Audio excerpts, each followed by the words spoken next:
Okay, let's see if we can ask questions about ankles and muscles and stuff like that, and pulls and whatever. We don't have any of those. Pardon me? How's TJ Process doing? Will be out for this game. What happened to him in practice? He's got a abdomen, groin, hip flexor thing going on. No, it's really been bothering him for some time. He's been working through it, and it's just gone beyond that. What's his future now that McKissick is back? Well, he's going. We just go 1 week at a time, and this week right now he's going to miss, and we'll see what happens. How is JD looking now that he had a couple of weeks? He did great. He really did. He did a marvelous job getting ready to come back last week. I mean, he looked terrific last week too. We just kind of wanted to make sure that we took enough time to ensure that he could respond well from a week's work and all of that. He did. He had a terrific week, and we're anxious to see him run the football. How is KJ doing? All reports are good. That making progress and positive. He'll be back, I think, tonight. Is it still some multiple week thing before you even think about it? I don't know that. We got to wait and see what happens. We can see where he is by Wednesday, Thursday next week. Shamar Stephan, what's his deal? He's had a foot issue all year long that he's been nursing. We kept him out for a couple of days to make sure we maximize the rest. He looked good today. So I think he's questionable or something down there because of the 2 days. But there's a chance he can play. And Trey Madden? Yeah, he's got right here. It's not an AC. It's a different something C, and he's got a little sprain there that really bothered him throughout the week. He got hit on the pass that he caught down by the goal line, and so we have him listed as doubtful. He's obviously the only fullback on your roster. Does that create a challenge there? Or? The challenge has been met. I would say I put it that way. The challenge has been met. How different is San Francisco with the two backs that they use probably when they're Yeah, they have such a good fullback, and he's such a good player. He can do so many things that they can look like different personnel by staying with two backs, which is kind of the old San Francisco way back in the day. So it's very multiple. It's unpredictable for us. It causes us issues because they are so multiple within that personnel, and it calls for a really versatile fullback, and he's got all the skills to do all that stuff. So it's difficult. How does that change your linebackers? Reads, alignments, they never see it. It does, it does challenge us some in the multiplicity. We see all those. The formations are the same that you see in other personnels, but they just show them all in one. So you line up. It could be I formation. It could be spread. And so that's it's a nice part of their offense. Not very many teams, hardly anybody's doing it. How similar is their defense to yours? It's very similar. Yeah, it's very similar. We do a lot of the same stuff, and conceptually, at the core of it, it's very much the same. And then Robert's got his own little things that he does here and there, and the pressures and the different looks and stuff like that, disguises and things. But at the core of it, it's very similar. He and Kyle Shanahan are both guys who came up with dads who are pretty high-profile head coaches and kind of coming up that way. You're on the other end of that with two sons on your staff. Just what's that experience like, and then what are maybe some of the challenges of that dynamic? I think like any kid that grows up with the dad that's done his work, and if the dad is giving you a chance to kind of be in on it, you have a different understanding and awareness that is different and elevated from other people, and it's no different in coaching. Our guys have grown up, and as did Shadi and Kyle, that just around it so much that it's familiar to them at an early age, and so they're precocious. They just get stuff before other guys do, and it helps them as players and growing up and all of that. But it's certainly they just have an inside on the information and conceptually how it all works. And often, you see guys that are really they're able to accelerate through their career, and do a lot of good things, and those are good examples. Lockett and Moore both had 100-yard games last week, and despite you guys run the ball so successfully, can you talk about the fact they've evolved as such a combo this year, and you can really pick your spots with them so well? Well, yeah, and I think Doug's included in that too. Doug had 7 targets in that game, caught 5 balls too. We just missed him on the touchdown pass, or he'd had a huge game. All 3 guys would have had the big numbers too.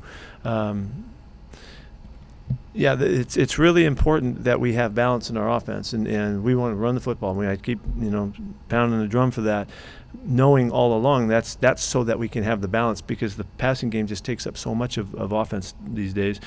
But you have to have it, and so we need our guys, and in our offense, I think if you look at the last 3 weeks, I think we've been 10+ explosives 3 weeks in a row, and that's what we hope to get, in our offense, one way or the other. And if it's the run game or the passing game, it's really important. So those guys are available for big games, and we really could have had 3 guys that could have been close to 100 yards. So both, David has done a really nice job of emerging. He's really coming on, and he's just getting started, and it's just a start for him, and the top end of it, we have no idea. It's great to see that Tyler has had such a consistent year for us. He's been so solid, not to mention also that he's been our returner for the most part, but he's just been on fire, and he's at the top of his game, and it's great to see. So Russ has got a lot going for him out there. He's got a lot of guys to go to, and he loves them all, and we're growing with David. He really knows Doug and Tyler extremely well. It's really to our benefit. They've got Malcolm Smith on their team too. What do you remember, I guess, MVP. Yeah. Malcolm, I go all the way back to watching him play in high school, and recruiting him and all that kind of stuff. So he's been one of our all-time favorite guys. We loved him, and his brother Stevie too when we had him. So to see him playing well on other teams and doing well, it's great, and I look forward to seeing him. But it's always fun to compete against him. We'll try to find a way to get him once or twice in this game if he's going.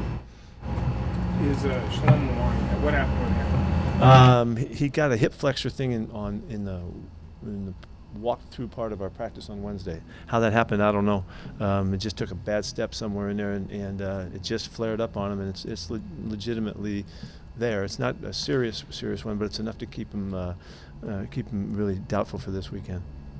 With your sons, what was your reaction when they said they wanted to coach? Well, I tried to talk them out of it, but also, that they, like I'm saying, that they had the awareness that gives them a chance to jump at it and do well at an early age, and both guys have. And the other side of it is, once they committed to it, then I was thrilled about it. And I look at it, the opportunity to compete with your sons is really special and very, very unique. And both my guys are really competitive, no surprise. Both my guys are really strong with me. They will tell me stuff that I need to hear in a heartbeat, and it's a little bit different than for other coaches, and so they're really valuable to me, and in their loyalty to the cause. They don't mind jeopardizing their own status at times to say what they got to say, and everybody needs to be coached up, and I need it too, and so those guys have helped me immensely. And let's just say that there's a thing about loyalty that loyalty to me isn't that people just help you and tell you what and support you. Yeah, loyalty to me is people are willing to tell you what you don't maybe want to hear, but you need to hear it anyway. And that's the real sign of loyalty to me. And I know it's hard. I understand why people can't do that, but I need it. I need the information. I need to be checked, and I'm kind of a loose cannon around here sometimes. I need all the help I can get.